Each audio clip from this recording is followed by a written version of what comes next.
for tuning in to Brathouse Sports. I am your host, Emily Cheddardog DeLeon. Quarterback Greg Newsome II and defensive tackle Perrion Winfrey were both held up at gunpoint Monday morning. The initial police report redacted the names, but ESPN's Jake Trotter confirmed both Newsome and Winfrey as victims. 6 masked men jumped out of a car that Newsome's truck was parked in and robbed them at 3:30 a.m. Eastern Standard Time and fled in Newsome's truck. Newsome's jewelry was also taken by the assailants. This immediately follows after running back Demetric Felton and his car was stolen over the weekend from his apartment garage. Former Browns receiver Antonio Callaway was released by the Dallas Cowboys after he was arrested in Miami on Saturday and had a warrant for his arrest.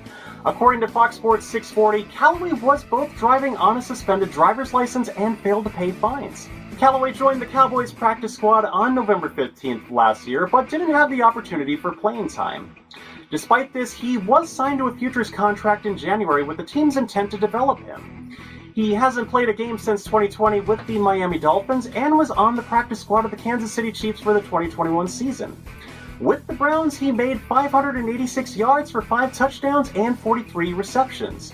The Browns signed wide receiver Rashawn Henry and offensive tackle Hunter Thetford in addition to terminating the contract of tackle Joe Haig. Henry was an undrafted free agent to the Carolina Panthers in 2022, but only spent time on Bears and the Falcons practice squads. As a Virginia Cav, he got 809 receiving yards for 7 touchdowns. Like Henry, Thetford was also an undrafted free agent, but signed with the Detroit Lions. He also was on the practice squads of the New England Patriots and Denver Broncos. In college, Thetford played for the SMU Mustangs from 2015 to 2018 and for the Utah Utes in 2019. Overall, Thetford made 4 tackles with SMU and 1 for Utah. Last week, it was reported that the Cleveland Browns and DeAndre Hopkins have a strong mutual interest. It's also been considered that the Browns are a betting favorite to land the Pro Bowl wide receiver. It's also been said that Deshaun Watson has been vocal in the front office to rejoin his former teammate. The Browns wide receiver core right now is stacked, but adding Hopkins could put the team right in the sweet spot. I agree that this would be a good signing because it will give Watson not only an obvious passing choice, but already give him receiving options with Amari Cooper, Elijah Moore, DPJ, and Marquise Goodwin.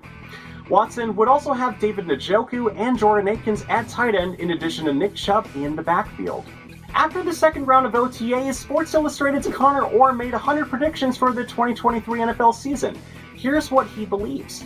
Deshaun Watson would finish the season with a career high in rushing yards and touchdowns. He got a lot of weight on his shoulders, and the team should do good in the trenches.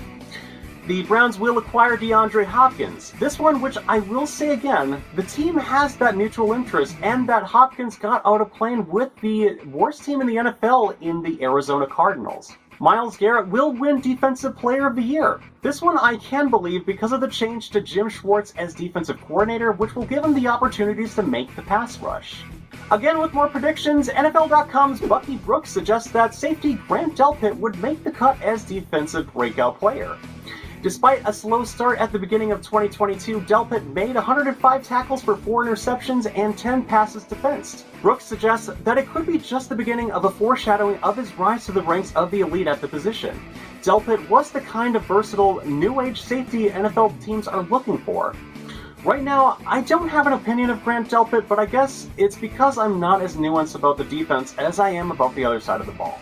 Delpit is entering his 3rd year, and looking at his stats on Pro Football Reference, he does seem to be on that trajectory. One of the first 4 picks the Browns made in the 2018 NFL Draft, the team's 2nd round 35th pick so far has been exceeding expectations and is considered to be the best at his position entering the 2023 season.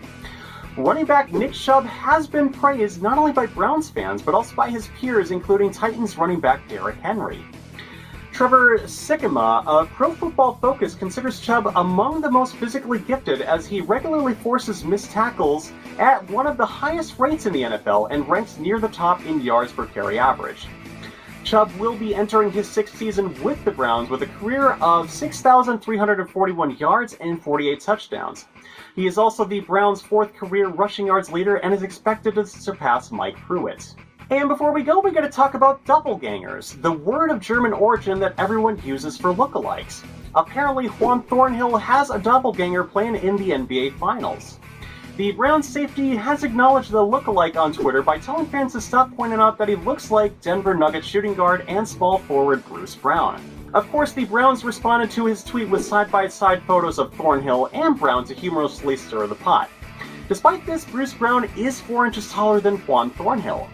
The Nuggets are leading in their first NBA Finals against the Miami Heat 2-1 and will be playing in Game 4 tonight, 7:30 p.m. Central Standard Time. And thank you again for watching Brathouse Sports. Once again, I'm your host, Emily Cheddardog DeLeon. Please like and subscribe and turn on the notification bell, as I would greatly appreciate it. You can also see more of my videos and help me get through the algorithms as well. Once again, I'm your host, Emily Cheddardog DeLeon, and I will see you next time.